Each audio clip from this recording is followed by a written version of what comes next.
Nightmare Alley is a 2021 neo-noir psychological thriller film written and directed by Guillermo del Toro, and based on the 1946 novel of the same name by William Lindsay Gresham.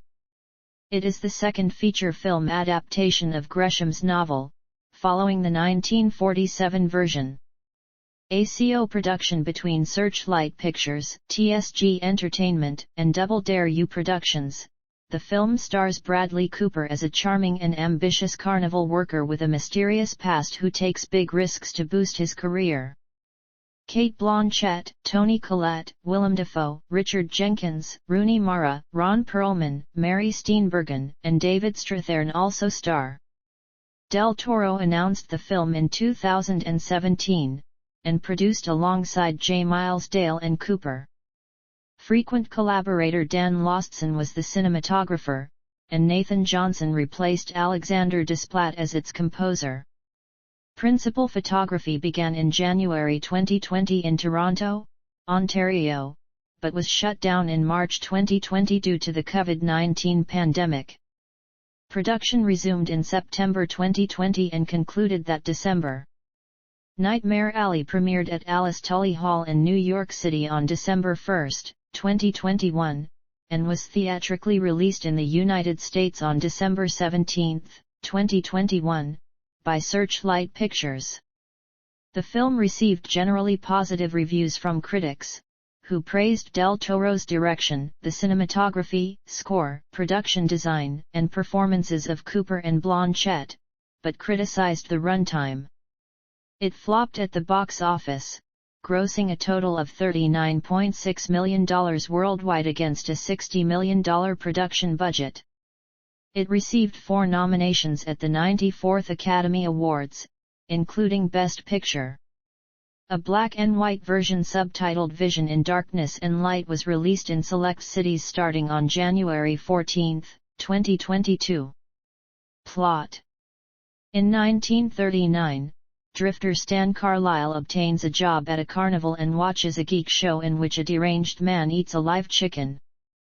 He begins working with the clairvoyant act starring Madame Zena and her alcoholic husband, Pete.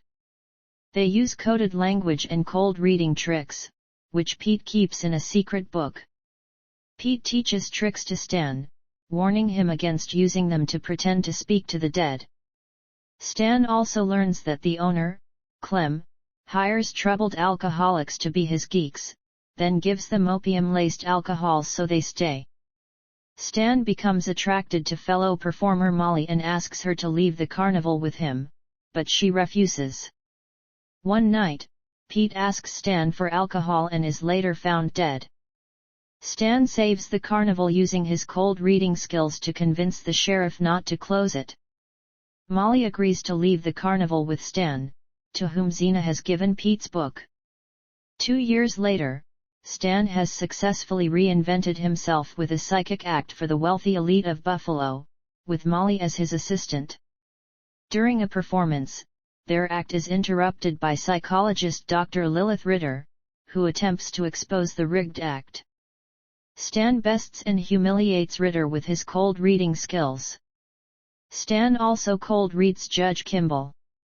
The judge offers to pay Stan for a private consultation to help him and his wife communicate with their dead son. Despite Molly's objections, Stan agrees.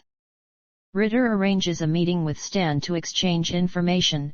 If he is truthful about his background, she will give him information on Kimball. During their session, she learns Stan may have killed Pete and also that his alcoholic father neglected him as a child.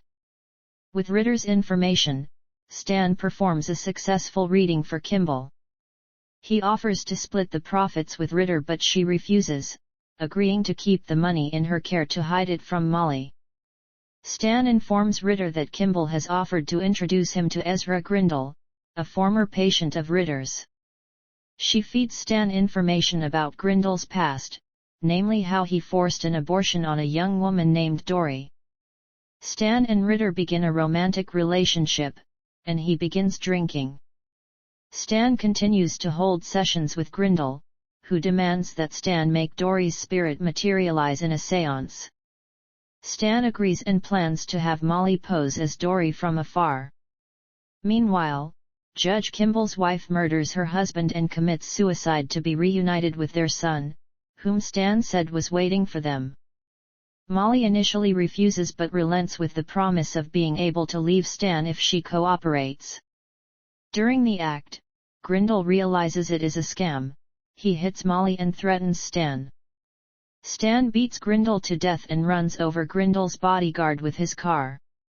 Horrified, Molly leaves. Stan arrives at Ritter's office to obtain his money, but she betrays him with depleted money rolls stuffed with dollar bills and he attacks her, only for her to escape. Stan then escapes after Ritter blows off part of his ear with a pistol and taunts him. On his way down and traveling the hobo circuit, Stan sees ads touting Madame Zena. As he descends into alcoholism and despair, a flashback reveals he killed his father by intentionally exposing him to hypothermia before burning his house down. Stan finds a new carnival, and as he talks to the owner he spies an embalmed freak in a jar on his desk, and the owner explains he purchased it from the old carnival which Stan used to belong to, which had disbanded. Realizing he is not going to find Madame Zena and Molly again, Stan desperately pitches his mentalist act to the carnival owner, who rejects it based on his unkempt appearance and the act being out of fashion. The owner then changes his mind and offers him a drink and temporary work as a geek, using the same language Clem used to lure alcoholics many years ago.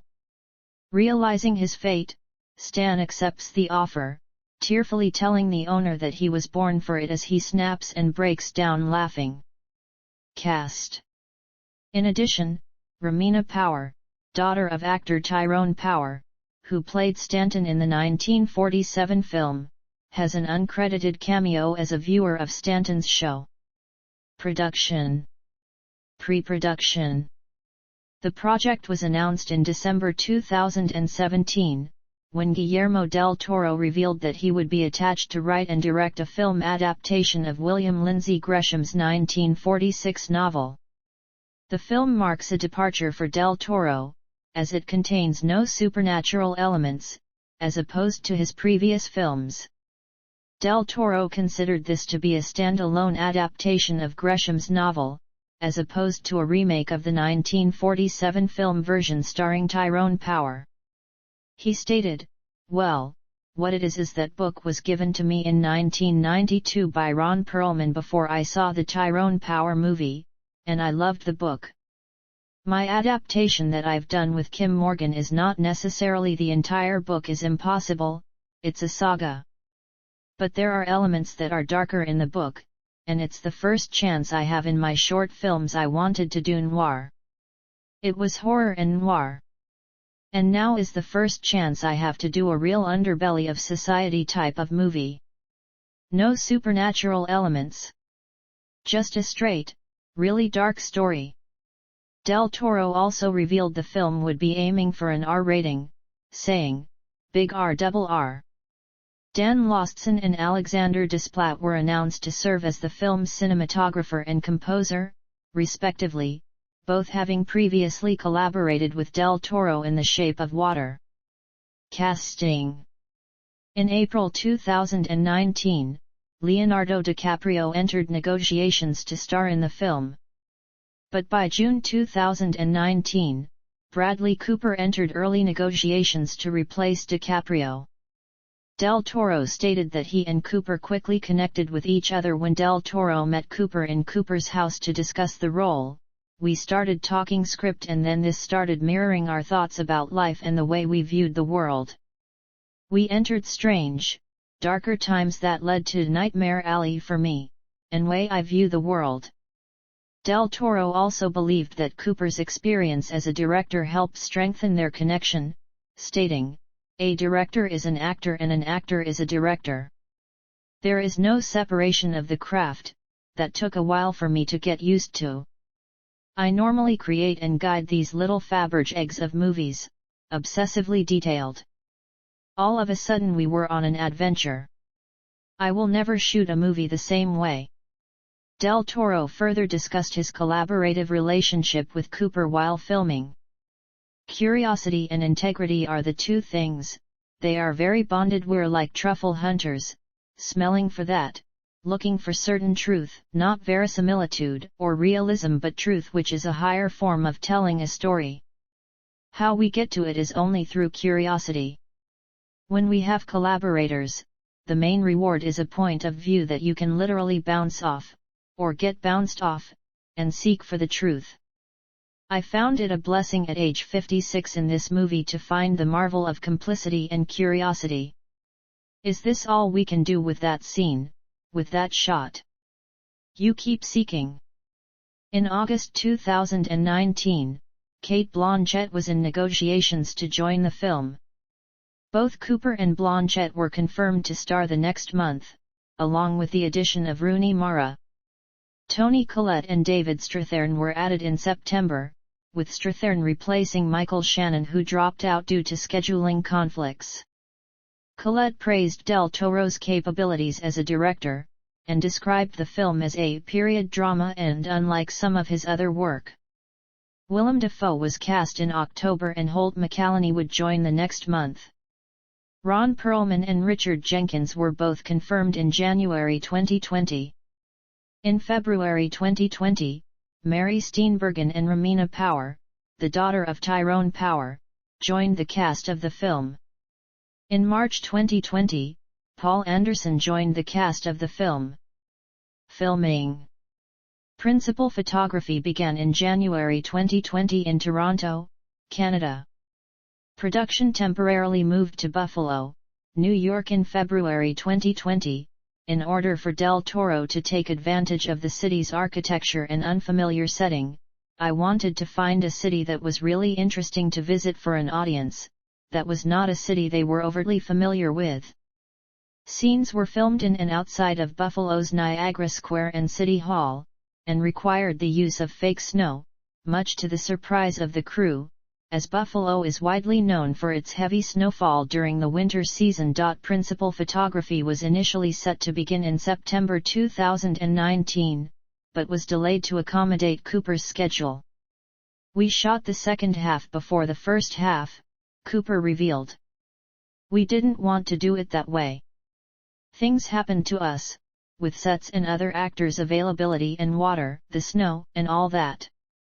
I was the cause. I had moved to New York and said, I can't do it right now. Let me get settled." In March 2020, Del Toro himself shut down production on the film after rising concerns regarding the COVID-19 pandemic. "We stopped the shoot a week before that saved us. Nobody to my knowledge in the cast or the crew got coronavirus."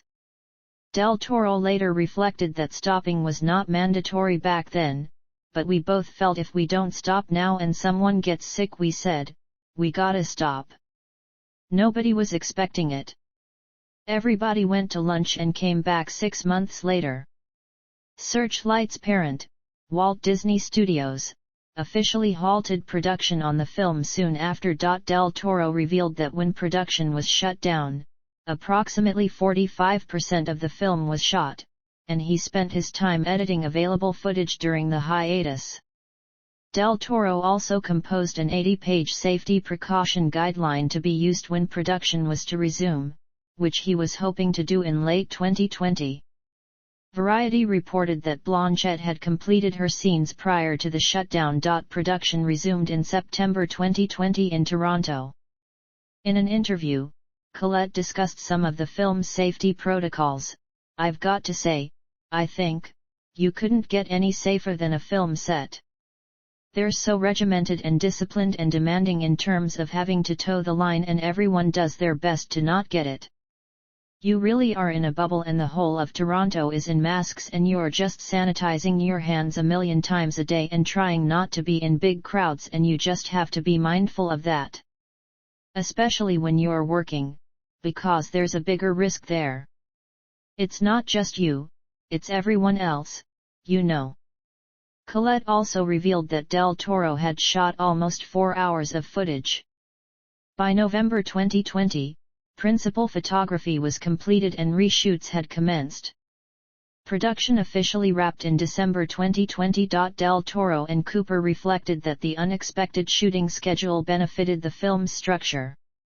Del Toro remarked that it was a blessing. I believe wholeheartedly life gives you what you need, not what you want. You have a window to look at everything. It was incredible. We got to see these characters, one was full of himself and arrogant and certain and seeking. We were able to go back 6 months in between all this and were able to analyze and see not only that character but what we needed to rewrite to be able to go back to a set. If your pores are open, the movie finds you. Each movie tells you what it needs. Cooper further stated that this movie needed that rigor. Thank God we had that time. As simple a story is, it demanded all our concentration and focus, all that time. I don't think we realized how much it demanded of us at the beginning. That was the discovery. There is arrogance. You think you can do it, then, how is this possible? Cooper further reflected on his relationship with Del Toro over the course of filming. We Nightmare Alley for the last 2.5 years. It was a unique experience, going through the pandemic, taking 6 months off and revisiting it. We not only become lifelong friends, but it was an artistic experience. Music. Due to scheduling conflicts, Desplat exited the film, resulting in Nathan Johnson being brought in as replacement. Release. It had its world premiere at the Alice Tully Hall in New York on December 1, 2021, accompanied by simultaneous screenings at the Academy Museum of Motion Pictures in Los Angeles and the TIFF Bell Lightbox in Toronto. The film was theatrically released on December 17, 2021, after having been rescheduled from its original release date of December 3, 2021. On December 17, 2021, the day of the film's release, Searchlight Pictures announced that a black and white version of the film, titled Nightmare Alley, Vision in Darkness and Light, would be released the following month, on January 14, 2022, in select theaters in Los Angeles only, for up to 6 days. In January 2022, following the success of the showings, the version was announced to be broadening to other select cities. The black and white film expanded to 1,020 theaters nationwide on January 28, 2022. The film was released on the streaming services Hulu and HBO Max on February 1, 2022 and on Ultra HD Blu-ray and DVD on March 22, 2022, by 20th Century Studios Home Entertainment. By March 20, 2022, the film had been streamed on HBO Max and Hulu in a combined 3.1 million households in the United States according to Samba TV, including 2.1 million since the Oscar nomination announcements on February 8, the highest total of any Best Picture nominee. Reception. Box office. Nightmare Alley grossed $11.3 million in the United States and Canada, and $28.2 million in other territories for a worldwide total of $39.60 million. Nightmare Alley made $225,000 from Thursday night previews and an estimated $1.19 million by Friday.